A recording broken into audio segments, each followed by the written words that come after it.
did you know that on Thursdays, some people do throwbacks? Old people like me throw out our backs. But what else we do?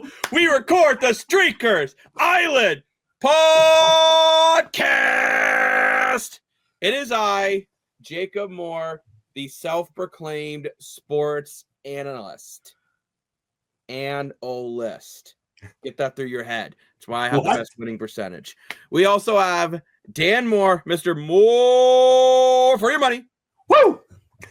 And last, but certainly not least, the man who doesn't eat a lot of grease. It's Chazzy, the CEO. Grease is just in the hair and on the food. Oh, he does not have greasy hair. He has luscious hair. Oh, it's beautiful hair. It's a compliment. However, Chazzy, I don't hear Dan call you gorgeous very often the way he does about William Nylander. So you might want I was going to say, I feel like Willie Nylander.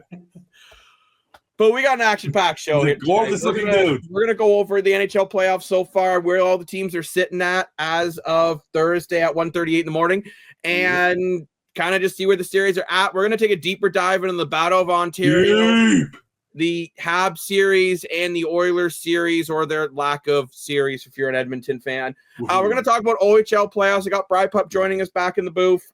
Boy. OJHL Finals are heating up with Milton having a statement game on Wednesday night in Trenton.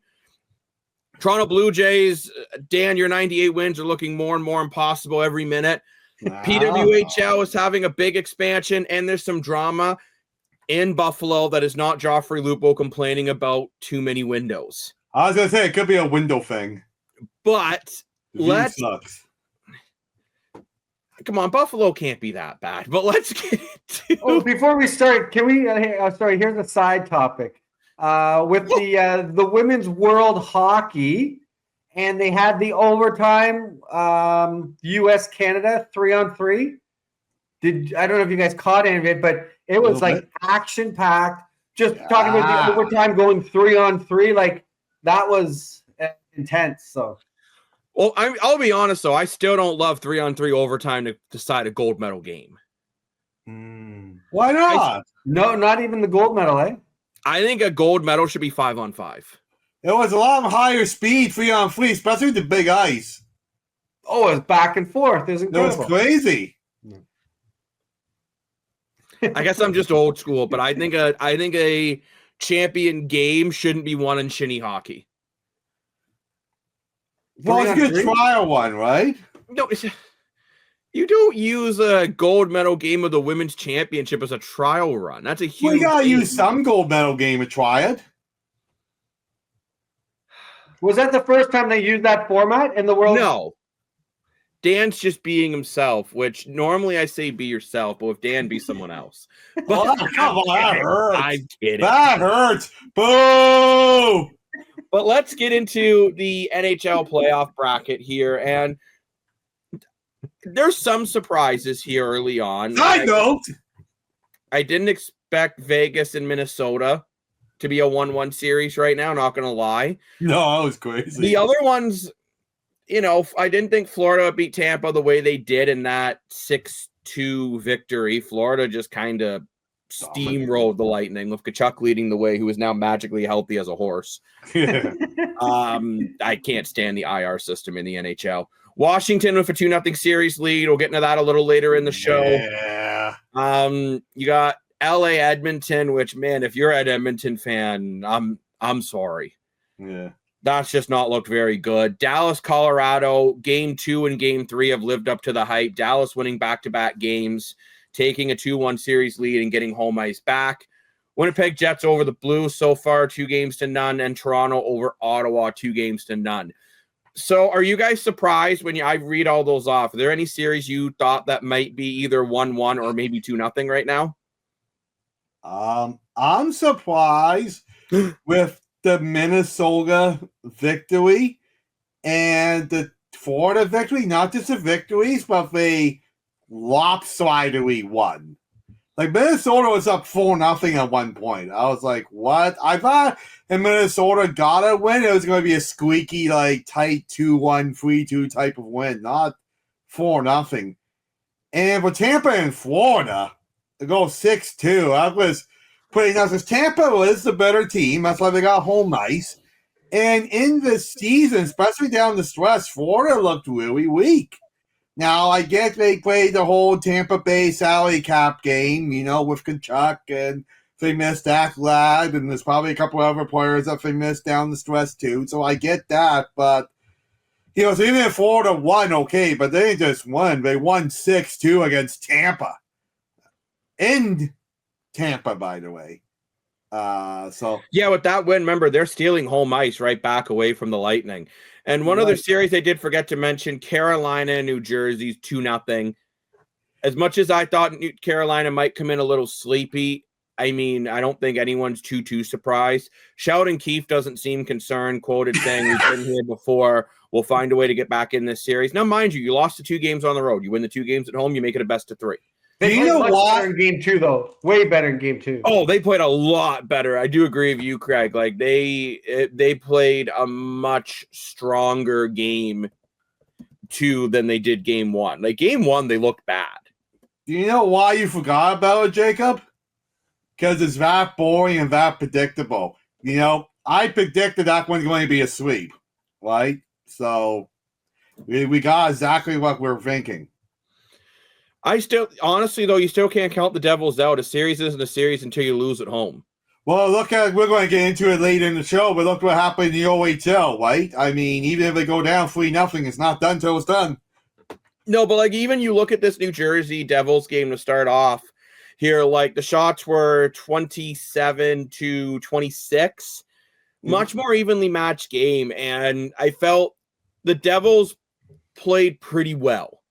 Yeah. It wasn't enough, but once you get back to New Jersey, you get away from that ruckus crowd in Carolina, you might have a better shot. Yeah, but let's start breaking down the Washington versus Montreal series in game 2. And Chazzy, I don't know if you get frustrated with Montreal. If they played the third period the way they played the whole game, they probably win that game. I know we had no shots in the first period and a half tonight. So can't there were 12 shoot. Shots going into the third. Yeah, wow. The hangover of the OT loss in game 1 hurt. Yeah, they came out slower today and just, I don't know what happened. There's just nothing. I can't even say it was a hangover vote. The overtime only lasted 3 minutes.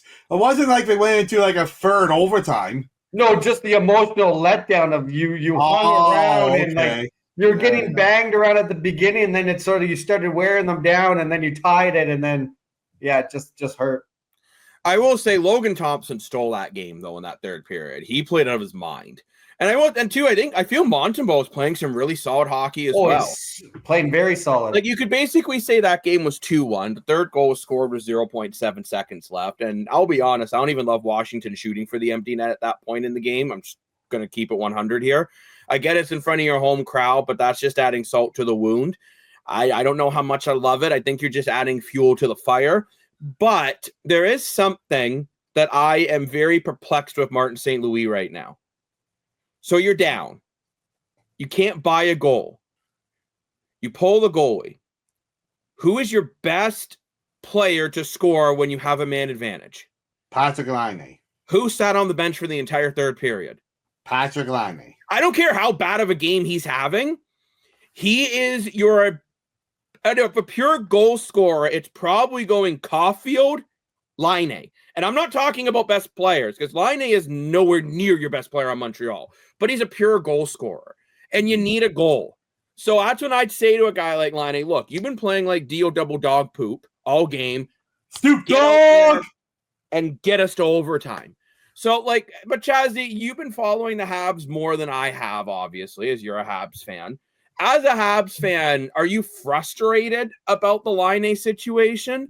Or do you think St. Louis made the right call there at that moment? I mean, I get if Montreal scores and ties it up and Logan Thompson doesn't make a couple big saves, then we're not even having this conversation.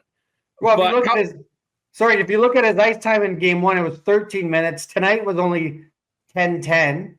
Not frustrated at all. Like Marty St. Louis, these guys are young, right? So he sort of that you could hear in his speech after game 1 and going through the experience and going through the emotion, the feeling like these guys are still a young squad that's what do they say, playing with the house money right now. So I thought they did very well in game one, and him leading them into game two, as you said, third period, they started to come around. But I think this is just more experience that these kids get, and the team's young, right? So, and his decision with Line A, I don't know, that's what you want to get out of your player, and that's because if you look at Suzuki and Caulfield, they're up over 20 minutes again. So yeah, I guess I look at it, and Dan, you're not going to like this comparison, but I compare Line A to Nylander in a lot of ways. Oh, I do too. Nylander, a lot of times, we'll see him put in an 80% effort at best at times. But then you put him out in a 6-on-5 situation, and he does William Nylander things, and you tie that game up. Yeah. With Montreal here with St. Louis, and Craig, I do get what you're saying about developing the young players, but this is playoffs. You're not worried. I don't think you're worried about development in playoffs. On that 6-on-5, why the hell is Jake Evans on the ice and Patrick Laine's on the bench? I'm sorry. Jake Evans is a bottom six forward, and I know so was Patrick Laine. But Patrick Laine had, 13 power play goals this year? Maybe coach didn't like the effort of skating back or something. I don't know. I don't care at that point. But really, you only play 10 minutes. Drills in the next optional skate, but don't punish your whole team to prove a point. Now, truthfully, I'm going to put this out here right now. Marty St. Louis always said his favorite coach to play with was Torts, and that's something Tortorella would do. And there's a reason why Tortorella is not coaching in the NHL anymore, because he makes these boneheaded decisions. I'm going to prove a point. I'm big and strong. But you don't make a point in a playoff game. Playoffs? A playoff game. If you want to do that in game 27 of the regular season, sure. Don't worry, it's not Toronto. We're not going to overanalyze this situation. I am going to We're going to move on. Read my tag. Analyst. Self-proclaimed analyst. There's nothing to see here. No more. Game 3. Bring on game 3. There's plenty to see. I totally agree with Jacob. I think, sorry, Chaz, you signed the paycheck, but I totally agree with Jacob here. Jake Evans? Really? Okay, why not put out Blaine and Gallagher? Josh Anderson. Christian Dvorak that got the goal and made it a 2-1 game. Or even Josh Anderson and Gallagher assisted that goal. Put out anyone but Jake Evans. Come on, Jake Evans is probably the most overpaid fourth liner in the league at $3 million. Disagree with you there completely. Jake Evans is a solid player. He's just not the guy I want out there when I desperately need a goal. If I'm desperately trying to defend, that's completely different. Yeah, 100%. Right. Maybe I am looking into this too much. For all we know, we're going to find out later Patrick Laine tweaked something and he wasn't good to go. That's what they'll say. Just cover it up. But if he was good to go and you are sitting him, this guy's got one of the most lethal shots in the NHL. I get he has struggled of late. I get in the playoffs he has not been productive. But at the same time, he is a guy that can be a difference maker. He's someone that can score when you really need him to.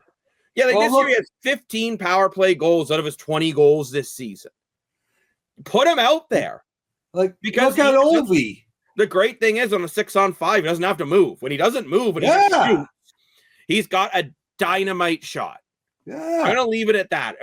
However, I will say, as much as I'm going to leave it, I thought Montreal played Montreal to Washington. There is not the big gap we're seeing from the points in the regular season. Washington just has a bit more skill. But as Montreal is getting into these games and getting more comfortable, they're looking really good.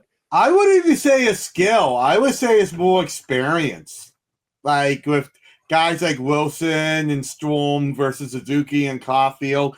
The skill is pretty well dead even. I really think it's experience. Hey, remember Suzuki and Caulfield, this isn't their first playoff run either. They should be more of the guys helping some of these other guys like Lane Hudson.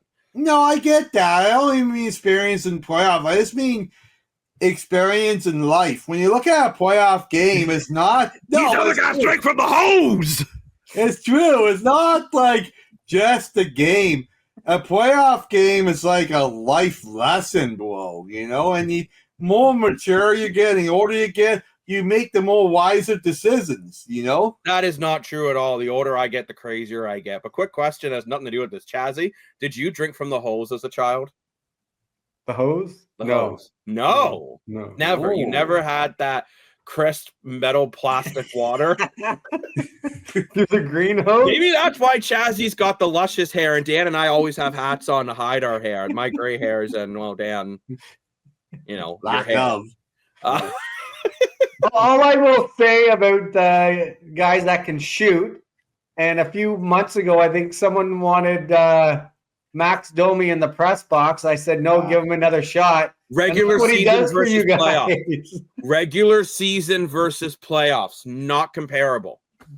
It is comparable. No, it's not. You're Because at talking least again. didn't bench Max Domi. You I said again, if this was game 28 in the regular season, I'm just I would saying. totally I'm just agree. saying.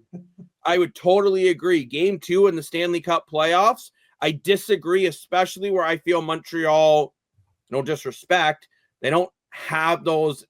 Besides of Caulfield and Suzuki, you don't have a lot of breakout guys that can be game changers. And Patrick Laine in the right conditions can be a game changer. look But at all I'm saying is he had 13 minutes the first game, 10 in the second. Nothing to look here. Nothing to look at. I'm just saying, in a 6-on-5 situation, I'm putting out my best shooters. Well, 100%. Look at Ovi. Ovi's the greatest goal scorer of all time. Is he back check every shift? No. No. Are you going to bench him? No. You And cannot Patrick- compare Ovechkin to Laine, though. No, I know, but the skill of the style of play is kind of similar, Drew. You gotta admit that. No, Lennox stands with his one shot, take his. Both was right here on the Ferris wheel. No, come on. Oh, Anyways, I do think if you're Montreal, though, I'm not hitting the panic button by any means. You've lost 2 very tight games. If Logan They're gonna be Thompson rocking. What Friday? Game 3 is Friday. yeah. and let's be honest here, if Logan Thompson goes back to Logan Thompson from 3 weeks ago, you probably won both of these games. But even though this isn't in the script, screw it. I'm pulling a 360 no scope from Call of Duty Modern Warfare 2. Who's winning the game on Friday between Montreal and Washington? I gotta say here, before I say that, I gotta take back my comment on Logo Thompson there. He's played very, very well. Answer the question. Okay. I think Montreal's going to win game 3. I think going into the Bell Center, that place is going to be nuts. It's going to be electric. I think Ovi's going to get a goal, but I think Montreal's going to win. And I think Martyrball is going to have another really good game. And yeah, I think it could make a little bit of a series of it. I hate to say this. I want Montreal to win. I think the emotions of the Habs are going to be like the emotion of the Sens in game 1 against Toronto. And I think they might get baited in some penalties. That crowd is going to be electric for a lot of these guys never playing a home playoff game in their career. Might be a little much for them.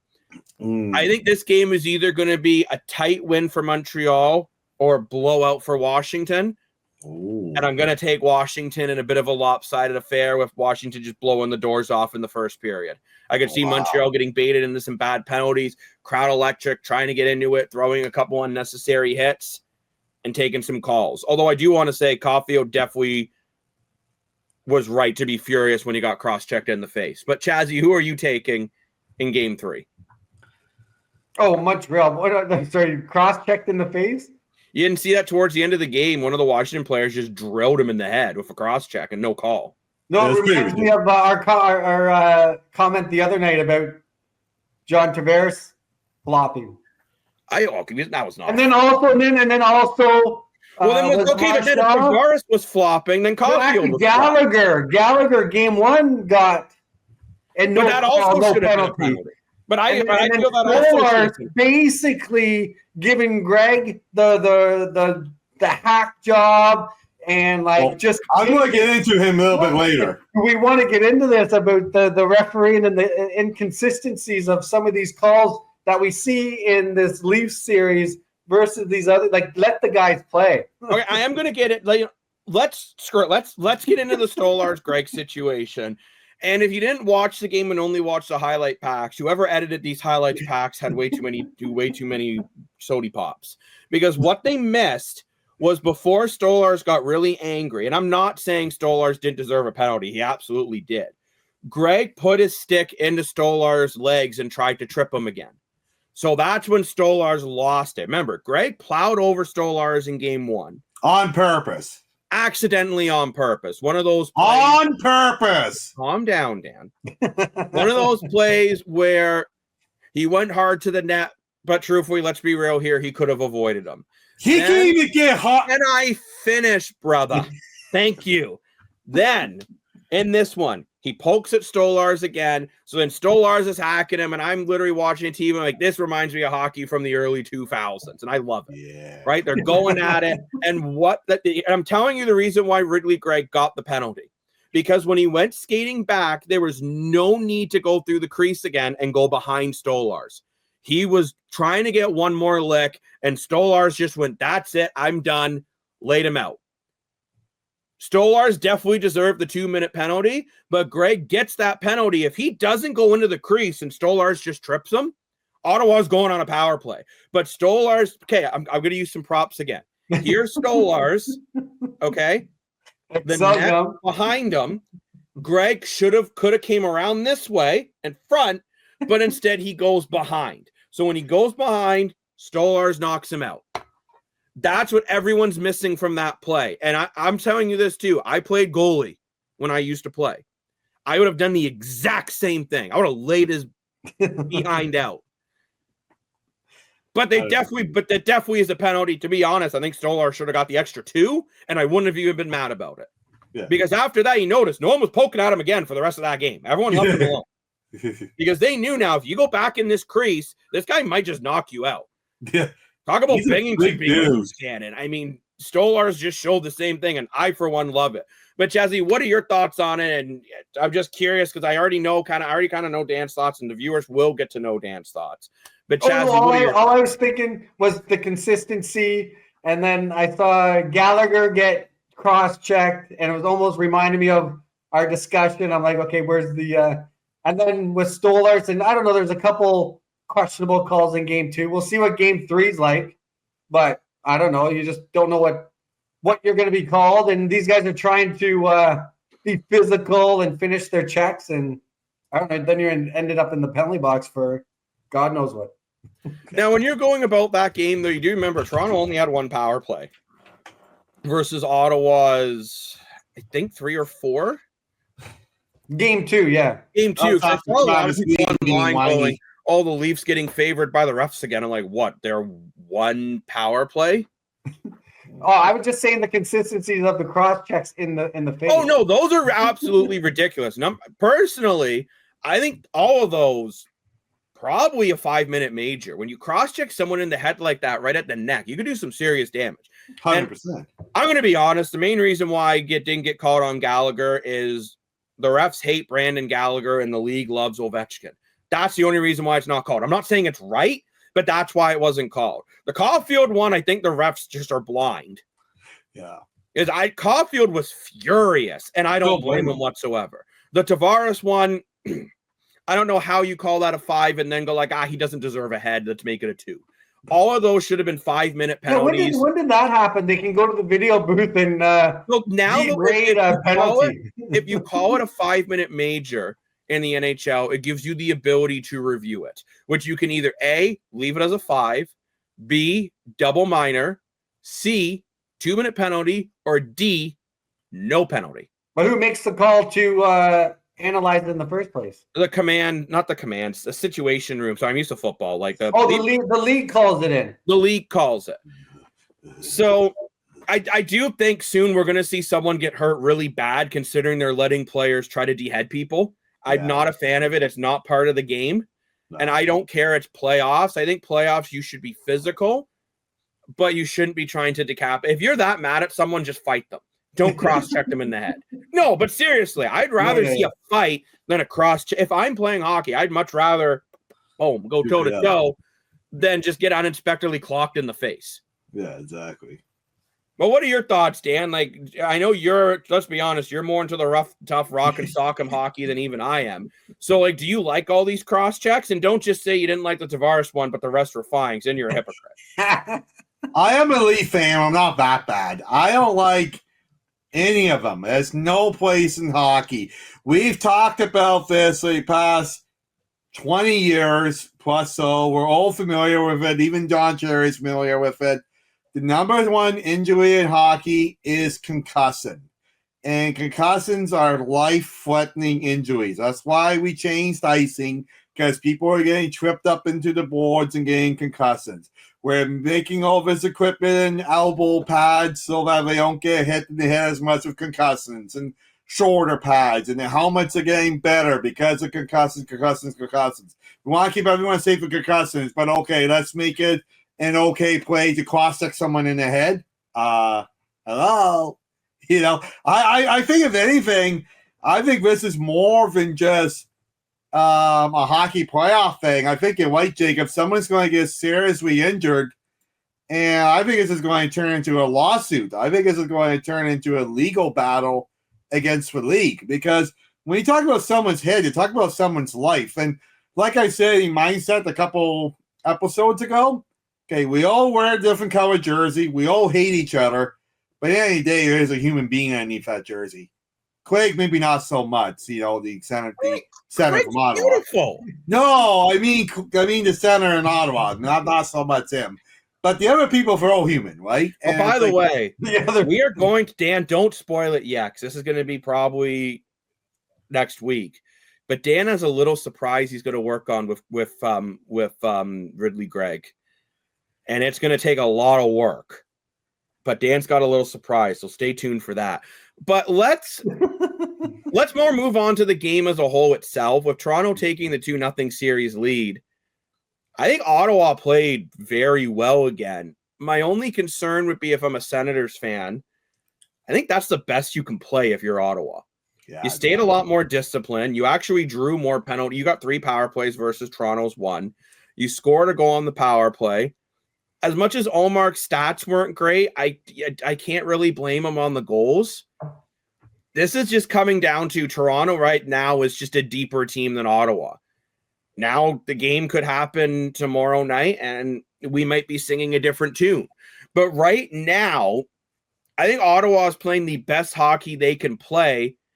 I think Toronto could still play a little bit better, and Ottawa still isn't winning. Yeah. That's my thought process on this. Am I saying Toronto's going to sweep Ottawa? Honestly, no. I don't think they will. But this is looking like it's going to be a tougher task for Ottawa than I think a lot of, even myself, than what I predicted. Because Ottawa won the season series, but it's coming to playoffs. Toronto just seems calmer, and they seem more ready to go. I think that's a coaching thing, too. I think, personally, Berube is showing at the moment he's coaching a better team than Travis Green. And the bottom 6 is making a big difference in this series, right? You're seeing goals from Toronto from multiple lines. Ottawa, if it's not the top guys, it's not getting done. So that's just kind of my 2 cents there. Well, let's face it here. It's not just Jacob and I, when we got deep into this on our Sunday Live episode, and basically what we say beginning of the series is happening. Toronto is more dominating bottom 6, as Jacob said. And Berube is just overall better coach. I mean, Travis Green got fired from Vancouver for a reason, right? I mean, let's be honest here. But I think one thing that we didn't touch on in the Sunday show, because Jacob and I were talking about this off camera, one of the major differences between Toronto and Ottawa is the moves that they made on trade deadline. Toronto didn't pull off a superstar trade like they normally do. They sold some of the farm, but they didn't completely go bankrupt on the farm. Cow. Yeah, they kept one cow, burgers, right? Exactly. So they kept the cow on the farm, okay? But they brought in bottom 6 guy like Scott Lawton, and they brought in Brandon Carroll. And those were 2 pieces that needed to be filled in Toronto. Versus Ottawa, they did this really bizarre trade with Cousins, which that Cousins trade was a good trade. Yeah, but look where they are now. Look where they are. They wouldn't be here if they didn't make that trade. Dylan Cousins down the stretch has been dynamite. Okay, so maybe, it was a good trade. I get it, okay? But then we do that other trade with San Jose. That guy has done nothing. And we said, and you look at how bad Craig is as a center, you look at Ottawa needs to be better in bottom 6 forwards. So whatever they do, they got nothing for a bottom 6. So you got to blame the general manager here because now we're getting into deeper in the playoffs. We're seeing exactly what the week was, and it could have easily been fixed. You could have gave up a fair amount of draft pick and got some nobody that plays 12 minutes a game and called it a day. You could have went picked up like Vegas did with O'Reilly Smith. Yeah, exactly my point. I do want to say, I think if they can just find a way to beat Stolars, this could be a different series. Oh, Sarah could, the wall would be different if Sky was picked too, right? I mean, Stolars is like a great goalie for a reason. Because right now, I think going into the series, we all felt that Ottawa had the advantage in net. And the first two games, I'm not saying Allmark's been playing bad, but I'll be honest, he has not been good enough. I would seriously consider not starting Allmark for game 3. I would give him good enough. He has just been okay. I'm not saying he's the reason why you're losing, but he hasn't been the reason why you're winning. Will they start him game 3? Absolutely. I'm just creating drama that doesn't exist. But I want to ask, and Dan, you've been talking for a while, so I want to give Craig the talking stick. Insert. This is just my comb. But Craig, if you were Travis Green, would you consider a goalie change? No, what's he getting? 6 or 7 million? That's why you brought him in. I don't care how much you're paying. I don't know why we're so focused on how much we're paying somebody. Look, that should not be in the all I'm saying is he's your horse. He's the one that you went out to bring you into the playoffs. He's the one you're going to ride, and he'll bounce back. I hope I get my horse soon. We will. Take his horse on the island. No, and again, I'm not saying Allmark's the reason why. Oh, so don't forget, Ottawa only had 4 shots in the third yesterday, or game 2. Multiple, I think they did 10, 13, and then more shots. That game's not going to overtime. Right, exactly. I just feel with Allmark, this so far he's got a 439 goals against average and an 880 save percentage in the playoffs. That's not good enough right now. And again, am I saying he is the sole reason why they're losing these games? No, he's not Stuart Skinner. But he was brought in to be a difference maker, and so far he's not been. I seriously think a change wouldn't hurt because Toronto has had Allmark's number in the playoffs in the past as well. You look at the games last year against Boston in the playoffs, Allmark lost his games, which gave Swayman the starting job for the rest of the series. I'm not saying Allmark's been terrible, but I think you really got to consider going to Gustafsson. I really think you have it's got to at least cross your mind. I think you gotta give. I agree with Chazzy here. He's your main guy. He got you in here. I think the big difference is the home ice. Now, will Ottawa be home ice to Ottawa in Toronto? I don't know, but let's just play positive here and say we'll be home ice to Ottawa. I think you gotta give Omar a home ice start. It could be too late by then, though. Well, no, I'm saying is let's say he allows the week go in the first period, you pull and put in Forsberg. Yeah, but my issue is, Dan, and thank you for correcting me, Forsberg, not Gustafsson. Gustafsson used to be here. I made the same mistake last week, too. But Swedish netminders, Forsberg in the regular season had 272 goals against average, a 901 save percentage, and 3 shutouts. Yeah, he was a really good backup. I also want to state his last 3 out of his last 4 starts, he played very well. He's probably one of the best backups in the whole league. I would say top 5 backups in the league.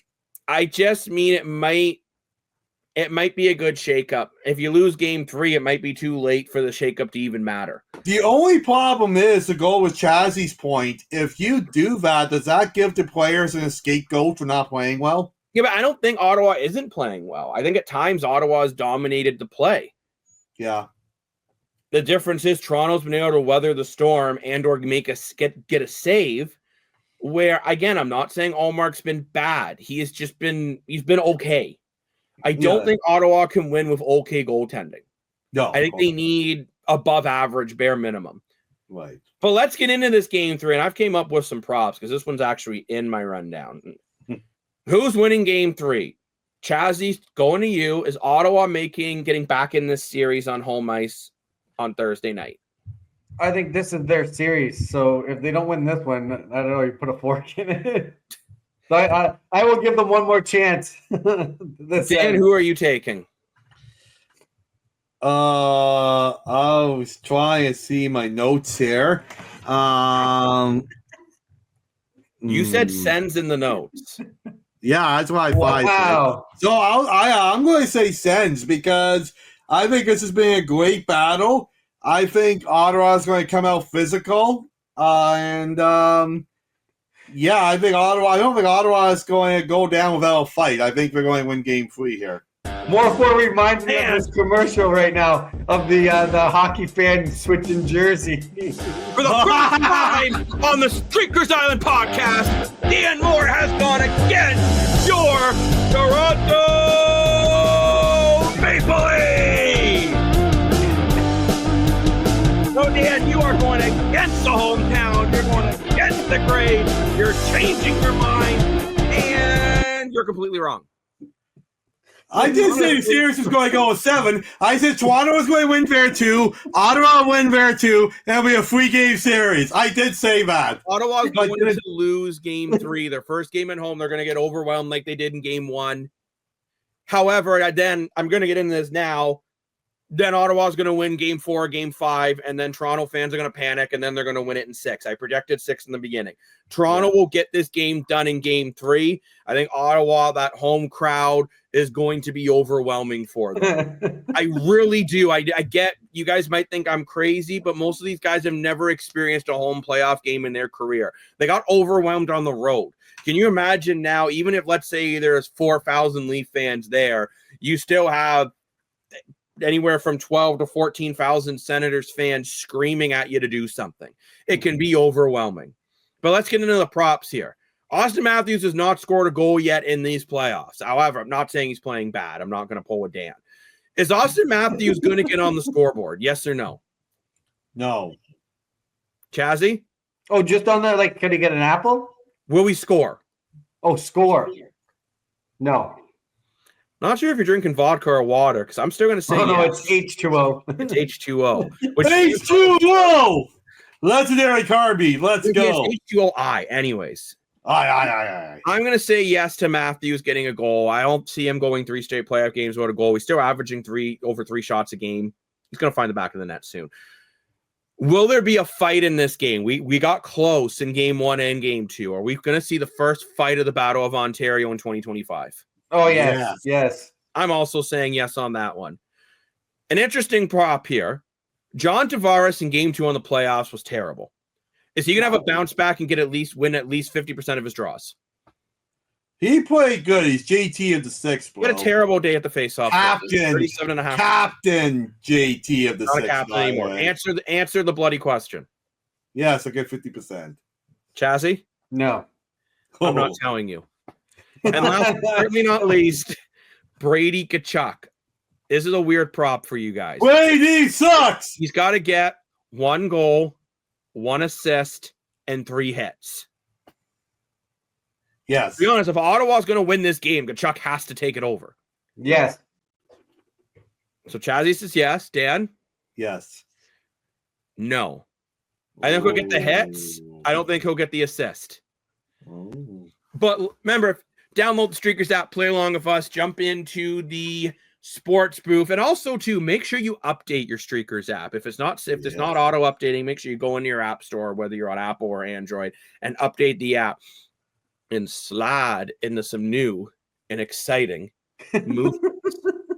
But let's get into the Edmonton Oilers versus the LA Kings. Doing the shuffle. Exactly. It's like lawnmower. It's shuffleboard. It's like shuffleboard.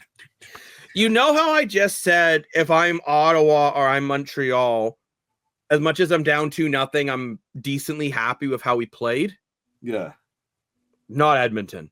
What the hell? They look terrible. They're being outskated, outworked.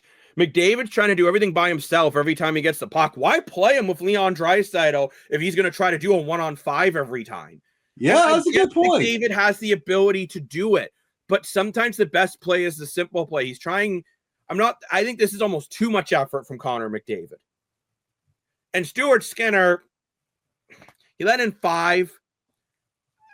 I can't even really say the goals were necessarily on him fully, but he's let in 6 goals in the first game, 5 in the second. It's just not acceptable. They did put in Calvin Pickard, weirdly enough, well after Stuart Skinner let in the 5th goal. I guess he just got tired and wanted a Red Bull. I have no idea. But I think the taunting was getting under his skin.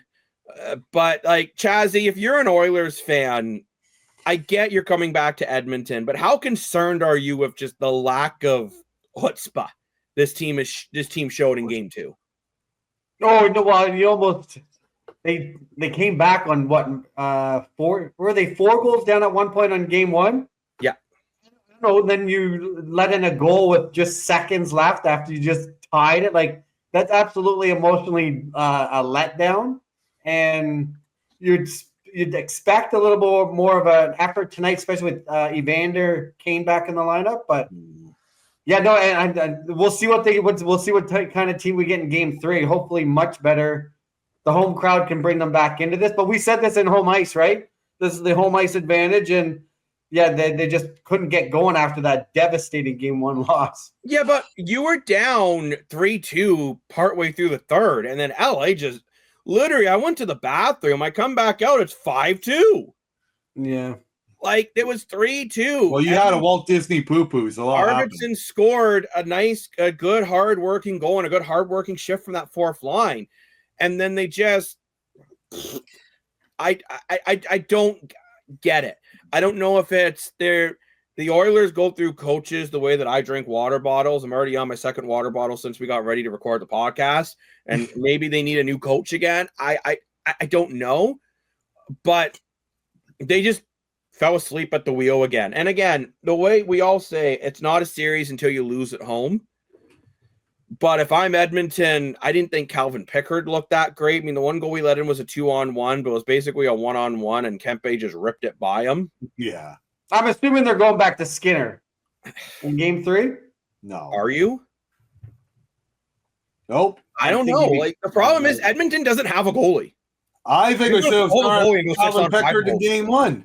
I'm kidding. Don't actually do that. No, are you going back to Skinner? Probably, because it's not like Calvin Pickard went out there and played outstanding. But he's got a short leash. He lets in one bad goal, you yank him. And Connor McDavid's got to wake up. I thought Game 2 he looked terrible.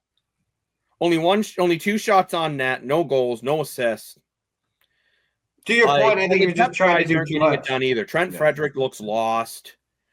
When Connor Brown is trying to be one of your best offensive guys of 3 shots on net, it's a problem. Like, the Oilers, I'm going to call this right now, they lose this series in 4 or 5. Wow. They're playing that bad. They are playing. When you're grasping at straws and go, we can't defend, I know, we'll put John Klingberg back in the lineup. Like, why is Edmonton's solution is to play guys who haven't played in forever? You bring back Evander Kane for the first time since June. Oh, I know. Let's put him on the second line. Are you on? I don't know what the heck you're on. But you're on something, and it's not just this comb. Which, by the way, you get like 7 of these for like $3 at Dollarama. So these are great. But Chazzy, do you think I'm being a little crazy, or do you think I just need to calm down? No, I think we said this before. We didn't know what kind of series this was going to be, especially with Edmonton taking the last 3. And I think you've said it from the beginning, goaltending has been your number one issue, and here we are, goaltending sort of letting you down in the spot. But I think Game 3 will tell the tale of this Edmonton Oilers game, and let's see how they bounce back. And just like you said, they held it for 2 periods in the Game 2 there. Just fell apart in the 3rd. Do you guys know why I brought in the calming music? Because, Chaz, you just calmed us right down. You're right, you played pretty well in 2 out of those 3 periods. Dan? Are you going to keep the calm music going? No, that's the talent of a CEO. A CEO is a leader and he management keeps everything calm. I'm the crazy guy here, okay? And this was craziness that Everton lost the way that they lost both games. Just absolutely nuts. And I think it's kind of the same problem as Ottawa. Okay, you really struggle goaltending. So what do you do in trade deadline? Bring in a mediocre defenseman and a fourth liner. Okay. I mean, especially when Mrazek was available. I'm not saying Mrazek is a Vezina winning goalie, but in a playoff game, he's probably better than Stuart Skinner and Connor Pickard, or whatever his name is. You know, it's like, Calvin. come on, bro. And coaching, okay? You got McDavid and Draisaitl. You got all these high-end players, and you keep winning all these nobody coaches. You need someone like Craig Berube, like John Tortorella, like Mike Babcock. Someone to get out there and tell off these prima donnas and tell them to wake up and play hockey. No. First of all, you named 2 out of those 3 coaches are terrible now. But I do agree with you with the trade deadline situation. I remember at the deadline, I'm saying, why doesn't Edmonton just go get James Reimer? They could have bought Joseph Woll. Go get a mediocre goalie with some. Imagine how happy Edmonton would be at Joseph Woll right now. The Leafs were not trading Joseph Woll. It would be completely idiotic to trade Joseph Woll. For Buffalo, it would have made perfect sense to trade James Reimer to bring in a second-round draft pick. I think that's all it would have cost. James Reimer has playoff experience, and I'll be honest, a mediocre goaltending, Edmonton wins game 1, we're talking very different. But straight up, Chazzy, I get you're calm. I don't know how you're so calm. Clearly, you're a parent, and I'm not. But no, if Edmonton, if they lose game 3, I don't even know if they'll show up for game 4. And let's be honest, I called it right before this happened. This is what you get without Ekholm. I remember they did this trade a couple years ago about why they're getting Ekholm. Then I witnessed the playoffs. I'm like, yeah, this is why they're getting Ekholm. And he's a big part of that lineup missing without Ekholm in it. Oh, 100%. But we already kind of... Ekholm's got to play game 3. He can't. That's fine. Put him out in a walker. I don't care how he does it, but he's got to get out for in game 3. Well, there's your moment that makes no sense of Dan Moore for the day. But we'll quickly kind of get into these ones a little bit deeper. The Wild tie the series versus Vegas, and I'm not going to lie to you guys. I'm not totally shocked that Minnesota is tied the series. I am totally shocked that Minnesota completely dominated game 2. In Vegas, by the way. Like this game was not, even though Vegas did lead the shot total 32-17, another great game from Gustafsson. Tell you one thing, Ottawa fans might be a little frustrated right now watching the way Gustafsson's playing. But Minnesota in the first period just took over this game by scoring 3 goals in the first period, then scoring another goal to make it 4-0 in the second, only 4 minutes in. Vegas did make it a bit of a game, but then Kaprizov hitting the empty netter. I'm really surprised the way Vegas just came in so flat. But Minnesota has made it a series. Yeah. Shocker. 100% here in Minnesota has made this a series. Did I think I'd be saying that today? No. I thought it'd be 2-0 Vegas and we'd be calling for the Brooms. And I thought Edmonton, LA would be 1-1 going on, but how this is such a great series. Yeah. Don't forget when they had Kaprizov at the beginning of the season before he got hurt, how well they were playing. Yeah. So they were almost whipped for Winnipeg. Yeah. He's obviously leading that charge. Quickly to talk about Winnipeg as they play tonight versus the Blues going into game 3. I don't think the Blues need to have any panic whatsoever. I think they've actually played pretty well. They're actually playing really good. They're playing really well. Yeah. They're right there with Winnipeg. Like even look at some of the breakdowns on the stats. Shots were dead even at 22 apiece. Winnipeg had the advantage in the faceoffs. St. Louis had the advantage in the power play. Hits are almost dead even. Jets are blocking shots almost 3-1. That's a big difference maker. Brandon Tanev, trade deadline, Luke Schenn. Yeah, Luke Schenn was a big piece for that. Luke Schenn and Tanev were the exact moves they needed to make. But I do think Hellebuyck kind of just shushed the critics around him in that game too. Thought he played very, very well. So Not just yet. quickly wanted Not to mention that series as well. I heard something on the radio, very interesting stat on how they're talking about the draft system in these teams and how well the Jets have drafted.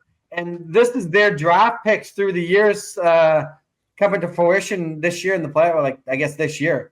100%. It's been their best year. 100%. That's a very good point, actually. Like, very, very good point. Craig. Let's be honest. What free agent wants to go to Winnipeg? Wow. I mean, they got a winning culture there. They got a team that can win a cup. It depends. Do you want to be warm or do you want a championship? I want to be warm, dude. I want golf. Don't forget, this front office drafted these kids, well, now young superstars, when they were like, 17, 18, and now to see it go and flourish to this point where they had a heck of a season and now how well they're playing. Now, just as we talk about the open borders and how the whole game is going to change, right? Competition-wise. Quite to see tip of the cap to the front office of the Winnipeg Jets. It's going to sound really weird, and maybe I'm just drinking the Habs Kool-Aid right now. But I could see Montreal being like Winnipeg 2 to 3 years from now, right? Like, yeah, for sure. All these draft picks they've gotten a lot of really good players. Yeah. And now you're seeing it working out for Winnipeg. I think Montreal's a little ahead of schedule this year making the playoffs. Yeah. I could see them getting to that next spot. Yeah. 100%. And no, shout out the Winnipeg of draft. They draft a couple Barry Coates there, with fortunately Brian Little's injured now, but he was a big piece of getting this franchise where it is today. And Mark Seifert, arguably, both Brian Little and Mark Seifert, arguably best coach of all time. And they're definitely up there. They drafted them, right? I totally agree with Craig here that their scouting is phenomenal. But to your point, more look, if they take care of you and you develop your players, they're going to willing to stay with you. And you just made that comment about who wants to go to Winnipeg. Well, these guys want to stay in Winnipeg and they want to give it all to the city, right? So, well, because let's be honest, Connor Hellebuck and Mark Scheifele both could have got more money in the open market, but they want to stay in Winnipeg of how well they've been treated, and they felt they had a chance to win the Stanley Cup, right? So I think Winnipeg. I think they've really shut up some of their doubters. You win that next game tonight against the Blues, which is very possible. Remember, all the playoffs are in the Streakers app. Then the Jets might end up having this series completely under control. But if I'm a Blues fan, I'm not panicking. If I'm a Tampa Bay Lightning fan, I'm a little concerned with the penalty kill. That's what got away in this game for them. They lost 6-2. But Florida went 3 for 3 on the power play. That was the big because remember, it was 2-1 Panthers after the first period. Second period is where everything blew up, right? And you get 2 power play goals in that second period that really opened this game wide open. So if I'm Tampa Bay, I think you're practicing your penalty kill and that's it. Or you're saying, look, we can't take penalties. I just don't think you can take penalties against that Florida team. I don't think you can either. This Florida team is too deep. And yeah, the Lightning got 1 power play goal as well, but they went 1 for 3 on the power play. Panthers went 3 for 3. Yeah. Also, too, the Panthers are out hit them in game 1, 48-28, and out shot blocked them 18-8. Sorry, the Panthers out hit them? Panthers out hit the Lightning 48-28, which doesn't surprise me, but like. This is something, if you're the Lightning, you need to try to get more puck possession. You got to be way better in the faceoffs, too. You can't let Florida win almost 57% of their draws. That's just not going to end well for you, and you can't lose the special teams battle like that. I think for Florida, they're both kind of in Florida, but I think for the Lightning, if they can fix those 2 issues, they're right back in this series. 100%. Because you got to remember, game 2 is also tonight against the Tampa Bay Lightning versus the Florida Panthers. So this could go either way with that one. I mean, even though the Panthers were the lower seed, they've been in the Stanley Cup Finals the last 2 years, won the Cup last year. You can't take this team lightly, and maybe Tampa did a little bit. Yeah, exactly. And it's pretty ridiculous how Florida's playing the salary cap IR game, but it's kind of funny it's going against Tampa because Tampa kind of started his whole game with Steven Stamkos back in 2019, right? So calmer, I guess, is the problem is until the NHL fixes it and makes adjustments, we're going to continue to see teams abuse it. Well, 100%. Yeah, I don't blame the team for doing it. I like I said, I think this series is going to go 7. I'm not panicking if I'm Tampa. I think this game's going to get physical. I think we can see a good fight. I mean, I think the big difference maker is going to be that line with Tkachuk, Brassant, and Bennett. That line is just crazy. Well, the crazy part about Florida is they just get better after game 3, or for game 3, they just get better. That former coach again. Exactly. First, yeah, they get a lot better when their defensive line just gets much better. Once Aaron Ekblad and Steph Jones. Wow. Oh, yeah, I was going to say, once you're not playing Steph Jones 23, 24 minutes a game, your defense improves a lot. Yeah. But let's move off the NHL for a little bit. I want to talk about the PWHL, which is Professional Women's Hockey League. I highly recommend giving this league a shot if you haven't, because it's very competitive hockey. Just like the same thing as Craig was talking about, the Women's Hockey Championship. This is very fun hockey. Currently have 6 teams in the league with the Boston Fleet, Minnesota Frost, Montreal, Victoria, New York, Ottawa Charge, and the Toronto Spectors. So the whole East Coast. So New York Sirens, isn't it? Yes, thank you. They have announced they will be adding a team into Vancouver. Yeah. I think this is big for the PWHL, and I think it's also big for Vancouver. I think Vancouver is trying to become a city like Toronto, and they want to show they can handle more than football, hockey, and I believe there's a lacrosse team in Vancouver. There is, yeah. They want to add that next sport, and PWHL is a great next stepping stone into getting Vancouver into feeling like that big-time city the way Toronto is. And also, too, let's just be honest here. Who wouldn't want to play in Vancouver? Oh, yeah, dude. Beautiful city. So did they just announce the city, or did they announce the team name, or is it just the city? Just the city. The rumor is as well, we're hearing potentially Seattle, which I think that's great because you're going to get an instant rivalry right off the hop. That's a sports city. It's a sports 100%. City. They've had a lot of different sports. And I will say, going into Vancouver as well, I think they'll be able to do a lot of great promotion, cross-promoting with the Canucks and the BC Lions, because those are the BC Lions, the Vancouver Canucks are your 2 biggest sport teams there. I still want to see a baseball team in Vancouver. I was just going to say, that's what they really need. Montreal first. Yeah, you definitely got to get a team back in Montreal. But you know what? It does actually make sense. Vancouver and Seattle, your travel schedule makes. I was just going to say that. Yeah, doing a West Coast swing. I think the PWHL has been doing the right thing. They didn't try to start out with like a 20 league team. They started small, and they're going to gradually build up. I mean, ticket sales and TV ratings for the PWHL have been great. Not just that too, but merchandise the World Cup too. That was exciting. Yeah. And don't get me wrong, it's not like the salaries are crazy yet, but the bigger they can build this league, the more they can do with it. Like the biggest salary currently in the PWHL is around $80,000 per year. But again, this is just going to keep getting bigger and bigger. They don't make the mistake that we saw in maybe the UFL, which I don't know. Oh, sorry, the XFL, not the UFL. I have no idea what's going on in the XFL. Really interesting thing on that. This isn't in the script. I'm just going to tell you guys this anyways. Dwayne Johnson did a 30-minute interview of ESPN and didn't mention the XFL once. He owns the damn league. That league's about to fall apart because I think they tried to go too big too fast, where the PWHL is taking the gradual steps to build the league up. So I definitely wanted to bring that to our viewers' attention. And I think that's something we're going to have to cover more on the podcast next season, is get into more PWHL. Remember, guys, this is our first season of doing a podcast. We're going to learn and we're going to get better as we go. And the PWHL is definitely going to be a league we're going to cover. Well, their season starts up again here shortly to finish off their season. So yes. Yeah. So I can't wait to get into that more again once their season starts up once again. And honestly, I can't wait to learn with you because I've watched some of the games, but I'm going to be honest, I don't know the league super well, but I'm super excited to learn the league with you guys, the viewers, and we can learn it together. We can have a circle of knowledge. 100%. Craig and I can hold hands. I have a feeling Craig has really nice skin. I don't know why, but like you just look at like Dan. You have rougher skin than Craig, I bet. Oh, 100%, Paul. There can be our new 1v1. Who do you think has softer skin, Chazzy or more for your money? Well, Chazzy goes to the spa, nice looking and everything. I'm out for grinding with car parts, so yeah, you can see that, you know. This comes from the guy who doesn't know how to even check his own oil. Yeah, okay, I don't work on the cars. I just move the parts around.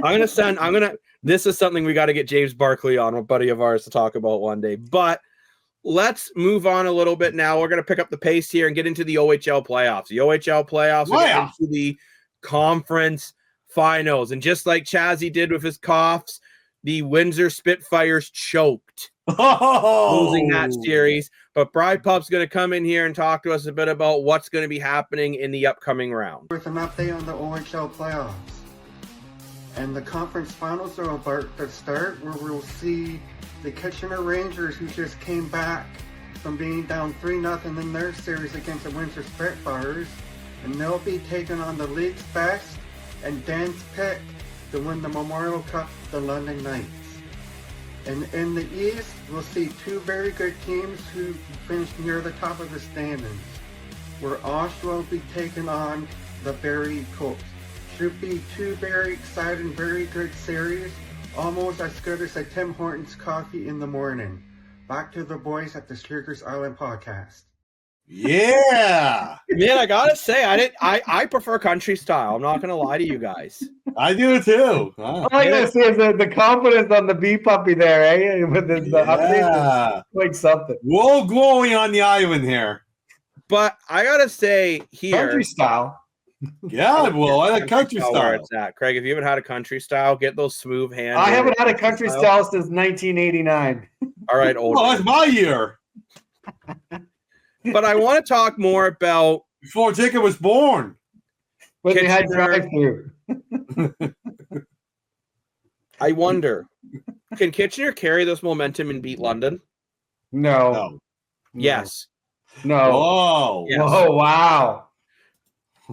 The way they got to be on cloud 9 right now. You just got the reverse sweep against a real heavyweight favorite to win the Memorial Cup. Gotta remember, Windsor's one of the very few teams this year was able to beat London. Kitchener just reverse swept them. Yeah. I truly feel the Kitchener Rangers, and I get they just had a grueling series, but London might almost be caught napping in this one here, because I think they would have been prepping for the Windsor Spitfires for a long time. Now you're not getting it. You guys, I guess, you guys probably think I'm nuts. But that's Can you show the book? Can you show the book? Which one? For yourself. You face it to yourself and turn it to face. Jacob's on the Ferris wheel. Oh yeah, you're just coming down around here right now. Yeah, hey, we'll exactly. see who's on the Ferris wheel. And actually, I know Bri Pup listens to the show, so Bri Pup, you're a very good-looking man. But also, I bet he agrees with me. Because he said Kitchener was going to come. He kept saying he felt Kitchener could come back when I said there was no way in HE double hockey sticks they were going to. I love using this comb now. It's my pointer. But I truly feel Kitchener can beat London. I really do. I think they got all the confidence in the world. London's going to come in half asleep expecting Windsor. And I truly think Kitchener can maybe hit them on the jump. You hit them on the jump. Next thing you know, you win a game in London and you can win your home games. You win the series. I think Kitchener will win a game or two in the series. Well, London's going to take the series. There's no. And okay, if they don't, the Leafs have to get rid of Easton Cowan. Oh, God, not this again. Dead serious. Okay, then quickly, we'll talk about this more closer to the playoffs, but who is going to win that series? Kitchener or Windsor? You guys are both saying, Kitchener or London? You guys are both saying London? Yes. Yes. I'm sticking with Kitchener. I'm sticking with the Rangers. The New York Rangers couldn't get it done, but the Kitchener Rangers will show Rangers how to get it done. If you guys remember the Reading Rangers back in the day, Rangers know what to do. The Colts versus the Generals. The Colts versus the Generals is the series that I don't know. Generals just did the reverse sweep. Colts had a grueling series against Kingston. Yeah, I hate to say this, Barrie never does well in the conference finals. When's the last time Barrie's been in the conference finals? Would have been the Never, I don't think. I believe. Oh yeah, I think it's the first time because Barrie usually got booed out in the third round. So Second round? Third This is round. gonna This be is fourth tough. round. no, they've made it. They've made it to the finals quite a few times and always lost to London. At least back when I was a wee little lad. But this is a series. I think Oshawa's got more. There's more. I think they're a deeper team than Barrie, but I do think Barrie is more of a 4-line style team. So it's going to come down to 4-line grind versus star power. Yeah. Like, I look at that last series of London and Kitchener. I think that series is going to be a sweep very quick. This series of Barrie. Oh, no, I would not be a sweep. Get rid Oh, of it. yeah. This series of Barrie and Oshawa is definitely going to go 7. I think Barrie's going to get it done in 7. Craig, what do you think, Barrie or Oshawa? I know you were picking Oshawa originally to go all the way. Oh, I'm definitely sticking with the Generals. I sleep 50 feet away from the arena here. But you guys talk about my hair. Colby Barlow's aunt cuts my hair here in Barrie, so I'm going to stick with her. I'm going to stick with her, and the Generals will take over the Nice. This That's is a great job of your hair. Wow. This is a. I was looking so short. Yeah. This is a really tough one for me. Oshawa's got the leading scorer left in the playoffs. Well, him and with Barlow and Cowan in London, respectfully. Then Barrie's got the next best one with Dylan Wakely. I don't know. I really don't know. Like I said before, the Colts, mind you, they have been having more of an impact from their top guys. Getting, this time right now they got 6 guys who are over a point per game in the regular season. They were nowhere near that, so they've been playing a lot better. Versus 5 point per game guys in Oshawa. I think the goaltending's kind of a wash between these two teams, if memory serves me right. Start the music. Drum roll. Actually, goaltending in Oshawa, okay, from Oyster, 891 save percentage, 2.87 goals against average. Or actually, Barrie's had to use 2 goalies in these playoffs so far. I can't bet against my Colts, so I'm gonna say Barrie in 7. Yeah. Hopefully, Bride Pup, when we're going live Saturday again, and maybe Bride Pup can quickly hit us with another hit there to give us his picks on that and see if he thinks we're out to lunch. I think he's gonna think you're out to lunch of calling a London sweep over Kitchener. I don't see that happening. No way in whatever that's happening. We'll see. Bly Pup is the OHL expert. That guy's a genius when it comes to stats in junior sports. So he'll know what's up. But let's stick with junior hockey and head back to the OJHL, which some of us were worried after those first 2 games Trenton might be kind of just dominating this series. And I said for Milton to get back in this series, that's there to box. Milton just told me to go away because they still took 6 penalties and managed to win the game by killing all 6 of them off. Yeah. Plus getting a power play goal, the Milton Menace take a 4-0 win in game 3 to get back in this series. Uh-huh. Carter Bickle with 28 saves for the shutout.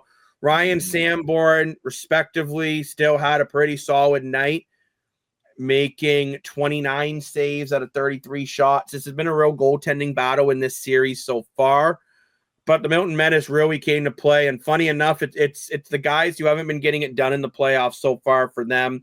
DeZodi with his 5th goal of the playoffs, Vandenberg 2nd goal of the playoffs, Owen Kindry 1st goal of the playoffs, and Ryder Cowie's a super rookie with his 4th goal of the playoffs. So this wasn't like your Luke Johnson, who has been your horse all playoffs. This has been the depth guys for Milton who got it done. So shout out to the Milton Menace here. They're making Friday night interesting now. Back in the Madhouse in Milton. I believe all of us called it, though, that Milton was going to win game 3 and get back in this. So we all get points added to our streaker total. We all improve our winning percentage. Which means you guys didn't catch up to me yet, but that's okay. You might one day. I might die. No, I'm kidding. I'm not dying anytime soon. But wow. But holy moly. with that game coming into it, Milton still had gotten a penalty trouble. But at the end of the day, they found a way to get it done. Who's going to win game 4? Is Milton making this a 2-2 series tie?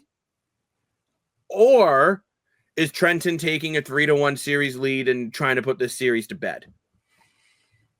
Chazzy, I'll start with you. Dan, be quiet. Be humble. I want to hear you tell me that the Madhouse erupted on Friday night and they made this a series, tying it up at 2.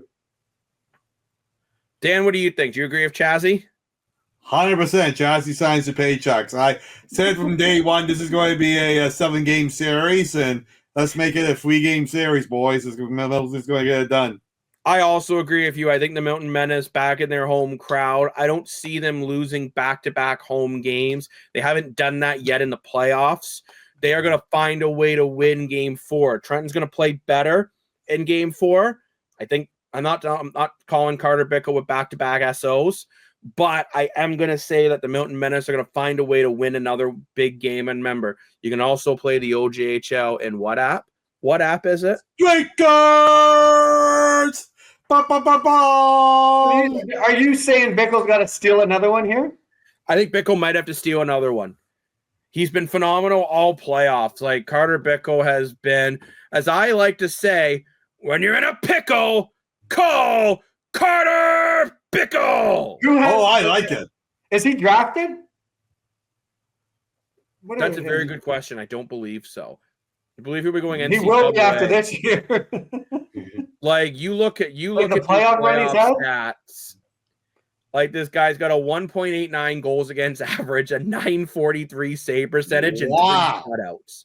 Wow. Like, he has been phenomenal, and it's got to be fun for him playing in Milton versus he was on the King Rebellion the year earlier in the year. Milton got him just before the trade deadline. And he has been the real difference maker for this Menace club going into the playoffs this year, having that pure number 1 goalie, a guy you could have argued right behind Vanderberg, who won goalie of the year. I think Carter Bickle was in that conversation as well, even in the regular season. He had a 2.75 goals against average, 3 shutouts, and around a 918 save percentage. I mean, this guy has just been playing at a really elite level this whole season. But yeah, I think Milton will win game 4, and Carter Bickle is going to steal another one. I guess Bickle was on a team worse than Milton before too. Yeah, the King Rebellion struggled this year. Right, that's why he was kind of what was keeping them around the playoff hunt, but once they traded him, was sort of like the Georgetown Raiders when they moved on from Michael Newlove. They just didn't have that chutzpah to really get into that next group. Chutzpah. I like that word. It's the second time you used that word this episode. I like it. Chutzpah. Okay, so Edmonton Oilers. Maybe you should be watching this game and drafting this Bickle dude. Yeah, because I mean, Carter Bickle is really playing at a really elite level. And like I've said to you guys before, too, like these players will potentially get into the NHL at some point. This is going to be his last year in the OJ as he's 20 years old. So it'll be interesting to see where he goes next. I'm not sure if he's committed anywhere for NCAA. I don't see anything for him. Well, he could go somewhere in Europe for a little bit. A lot of great players go over to. You're seeing that more of a trend too. A lot of players experiment in Europe and then come back to the NHL. Right? So maybe we'll see that happen for him. And I will say, Carter Bickle does have some OHL and QMHL experience as well, and that's why I say the gap isn't that far off between the CHL and these leagues like the OJHL. No, not at all. It's very competitive hockey. Seriously, give this league a look. And I would say, I don't know if you can start off with a better time than right now in the OJHL for the Buckland Cup. Both Trenton and Milton have been putting out great crowds. It's been an awesome atmosphere. I haven't been to any games in Trenton, but just from what I've heard. But let's move on now to the Buffalo Bills. And there's some drama in Buffalo. Uh-oh. So their running back James Cook just didn't show up to any of the voluntary organized team activities, which again, it is voluntary, and I get that. That's the key word here. The draft. But he's entering the final year of his rookie deal. He's been very talkative about wanting to get this deal done. I don't really understand what the holdup is in Buffalo. It's kind of the way I felt about Vladdy Guerrero Jr. in the Jays. Now I get we're nowhere near training camp in the NFL, but James Cook was a big reason for your success this season. I know they fell short in the playoffs again, but I don't think James Cook was the problem. No, I think you really want to get this guy signed so Josh Allen isn't your entire running game again. Yeah, exactly. But like, are you guys surprised that they just haven't got this deal done? Yes, very surprised, very disappointed. It's like if they want to go and spend the money on someone else, why not spend the money on the guy that you drafted, right? Yeah. What do you think, Chazzy? I know you're also a Bills fan. Do you think Cook is the right direction to stay in, or do you want them to make a change at the running back? No, I don't know what they're thinking. I don't know why you wouldn't want to keep a James Cook. Yeah. Especially with you already got your quarterback wrapped up. There must be something else, or I don't know. Is it money? But I mean, it's not like you have to. Like, I don't know. Unless you're looking to spend the money you would have spent on James Cook to spend on wide receivers. But again, we're talking again. Like, I don't know. Like, it's a trend in the NFL that these guys are not fulfilling their full contract and want that deal. I guess I get it because it's not the guaranteed cash situation that the other contracts have. So I do get it. But still, you got 1 year. I think they're going to have to address this somehow because I don't see it getting any better because these guys just can hold out. I think you either got to sign him or move him. I don't think you want this drama going into this year. This is a big year for Buffalo because let's be honest, the Chiefs are becoming, I get they went to the Super Bowl again, but they're becoming less of a powerhouse. This is Buffalo's chance to really become the powerhouse of their division. 100%. And let's face it here, like, if Cook does stay in Buffalo, he's probably going to have another really good year, and his paycheck is just going to go up. So, in my opinion, you gave Josh Allen $330 million, right? Just call it a day. Can James Cook $100 million, 10-year, $100 million, call it a day. 10-year, $100 million. Yeah, he's young. What? You never sign running backs that long, dude. Why not? Because they get beat up. Okay. He'll win $50 million in signing bonus. It's a tough cookie. No, maybe over a 3 or 4 year deal. Yeah, I'm going to say 3 or 4 year deal, but truthfully, there's not a better running back on the market. I don't know what they're doing. Just get this deal done.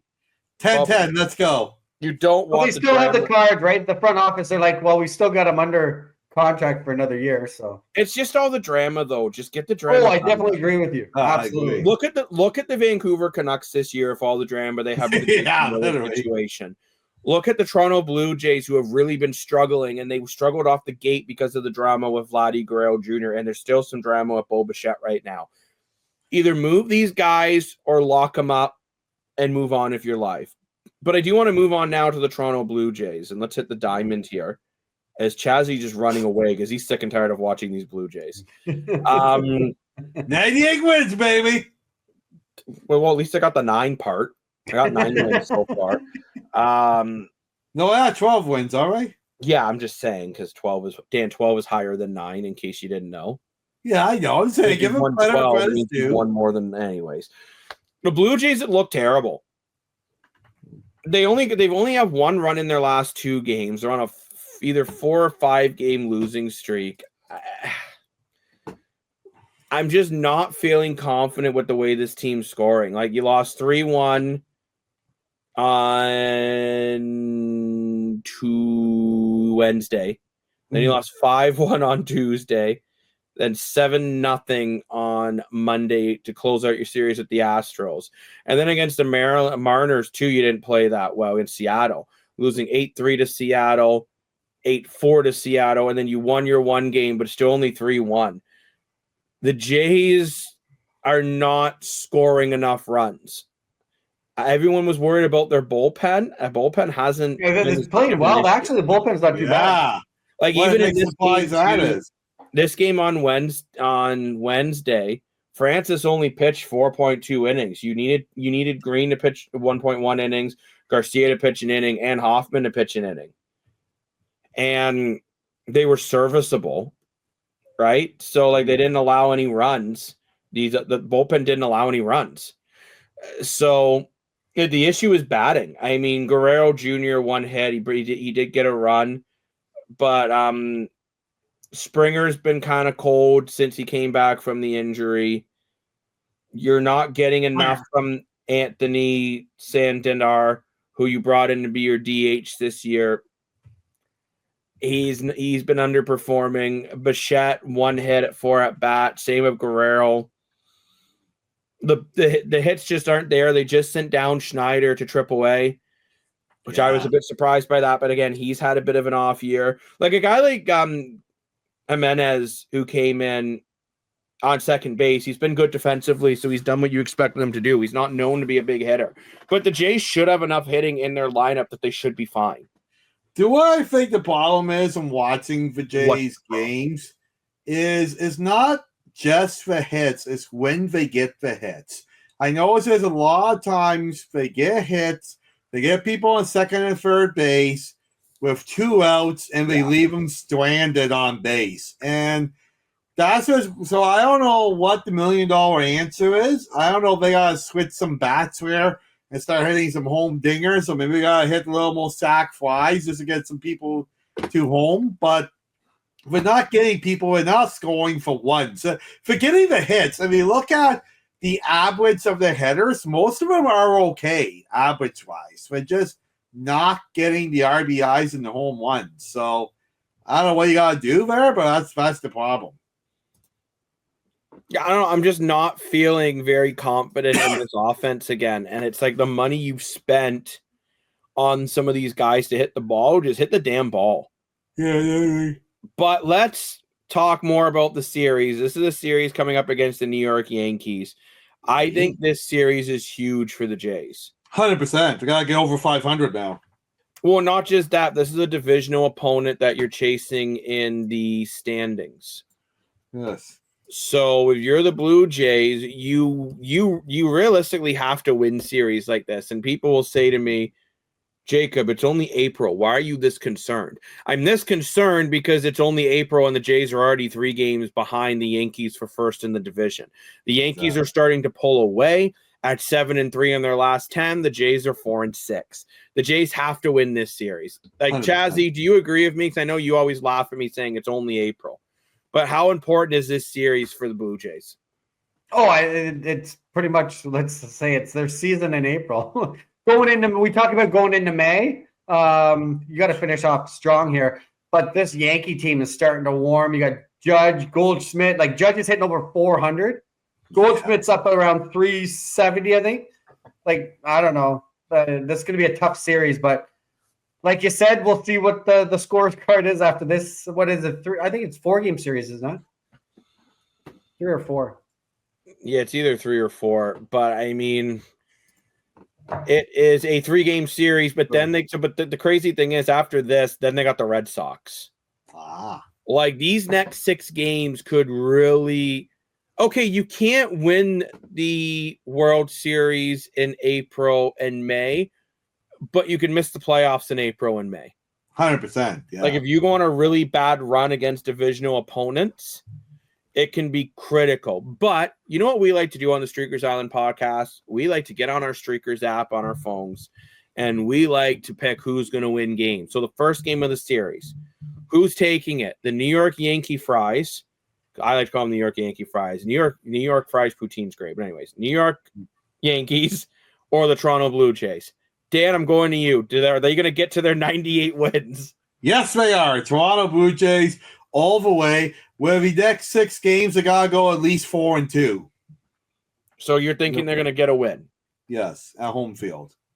I think they're going to lose to the Yankees in the first game of the series. Ooh. Chazzy, what do you think? Yeah, I think the Yankees will take game 1. Now I have some props for you. Do you know who's starting pitching for the Jays? Barrios. Okay, so he's a good pitcher. Will he pitch at least 6 innings and throw 86 pitches? Yes. 6 innings. No. I'm going to say yes, because I think he has to. Yeah. 6 full innings? I don't know. Yeah, but you need that because your bullpen's been overworked. Yeah. That's not good in April. You're coming off another game where your pitcher didn't even get through 5 full innings. I think you need him to go 6. Will the Jays make at least 3 double plays? Yes. No. No, they won't. They're not going to win and make a bunch of double plays. I mean, lose and make a bunch of double plays. Well, Aaron Rodgers. Not quite. I mean, not Aaron Rodgers. Well, Aaron Judge hit at least. There's where Aaron Rodgers is going. You did say that he could be retired from football, so like Michael Jordan. Yeah, exactly. Is he hitting 2 home runs? Mr. Judge Judith Shilan, Aaron Judge, 2 homers, 2 dingers. Yes. You'll hit 1. No. I also said no. But on that bombshell, we need to wrap up the show. But before we go, Dan likes to give a mindset, and 99.9% of the time they make sense. So, Dan, what is your mindset for today? Well, what was the one that didn't make sense? I don't know. I'm sure you said something. Okay, yeah. So the one I was saying today is very interesting. So Ovi did something pretty cool. I don't know if I mentioned it a couple of weeks ago or not, but You did. Which one? About the houses. Yes, okay, about the houses. And I wasn't the only one that thought it was a cool idea. It was kept quietly, but got leaked out. Austin Matthews has done the exact same thing. He has invested $3.3 million into housing in city of Toronto to help homeless youth. So I thought, way to go, Austin, and good on you. And good on you for trying to keep it quiet, too. I think this is an awesome start for athletes to do, and hopefully more athletes and celebrities follow Ovi and Matthews, Big Papa here, and help out the community, because a lot of people need help right now. I agree with you, Dan. This is awesome. Helping people who can't afford houses, getting them a nice, safe place to live. I gave you some acoustic cinematic music for your I liked it. Thank you. But I agree with you, Dan. And it is great when people who have these multi-millions of dollars are using some of their money for good instead of just buying Bentleys and jet skis or buying me a horse. I still want a horse. I have a big backyard. I got a big backyard. You can do both. But thank you very much for watching the Streakers Island podcast. Looking for more Streakers Island content. Make sure you follow us on all the social medias.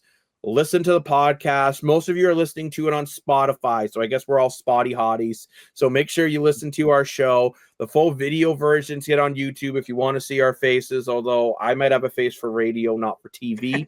But thank you very much for watching. Gorgeous, Will. Make sure you download the Streakers app. Have a nice life.